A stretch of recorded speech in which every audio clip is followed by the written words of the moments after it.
په دغه کتنه کې چې نن غرمه په ارګ کې ترسره شوه، مسکین یار او د کاپیسا ولایت د ولایتي شورا رئیس حسین سنجري د نورو په استازیتوب خبرې وکړې. ښاغلي مسکین یار وویل: یوه موضوع د تګاو په مظلوم ولس باندې د چاپو اچول د شپې د خوانه د خلکو په کورونو باندې یوه دا ډېره مهمه موضوع ده. که چېرته په یو میاشت کې په تګاو کې چاپه واچول شي، موږ بیا هم شکایت نه کوو. که په میاشت کې 2 ځل واچول شي، بیا هم شکایت نه کوو. که په هفته کې 1 ځل واچول شي، بیا هم شکایت نه کوو. د تګاو ټول نمایندګان، د 100 قریو نمایندګان، د هرې قریې په سر محترم رئیس صاحب یو مشر دلته راغلی دی. دوی د غاړه نه بندوي. دغه چاپې اچول دومره حد شوي دي اوس چې هره شپه په تګاو کې چاپه اچول کېږي د مظلومانو په کور. آیا د تګاو ولس دا واقعیت لري که نه لري؟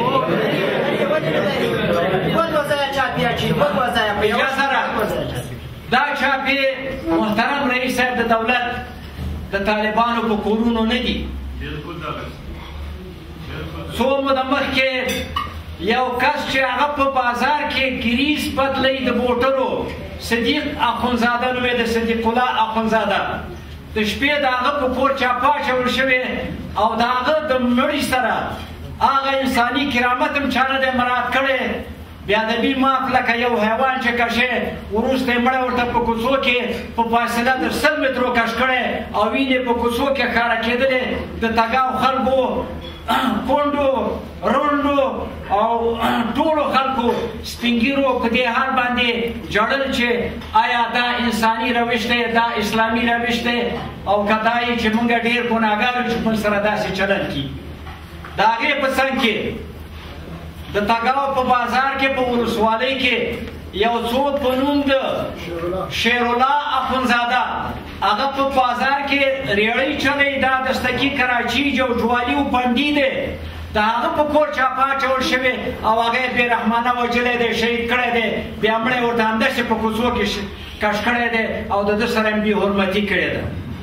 د هغې نه علاوه یو کس په نوم د قدیر او یو کس په نوم د مجید چې هغه هم طالبان نه دي، د هغو په کورو باندې چاپه اچول شوې ده او مړي ورته په کوڅو کې کش کړي دي، وینې په کوڅو کې پرتې دي. دا ټول واقعیتونه دي. د دې په تناسب درته دا عرض کولی شم چې په لسګونو همداسې ظلمونه زموږ په ولسوالۍ باندې شوي دي او هره شپه چاپه اچول کېږي. حامد کرزي د تګاب د مشرانو د خبرو له اورېدو وروسته وویل: د شپې عملیات په افغانستان کې د یو لوی ناورین سبب شوي دي او زما او د بهرنیانو ترمنځ شخړه هم د دغو عملیاتو او د ملکي تلفاتو پر سر رامنځته شوه.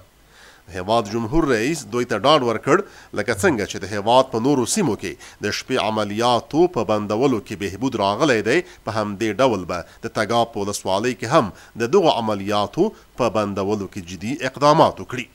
حامد کرزي په تګاب کې ناامنیو ته د اشارې په ترڅ کې وویل چې په هیواد کې د امن ټینګښت هم د دولت او هم د ملت مسؤلیت دی.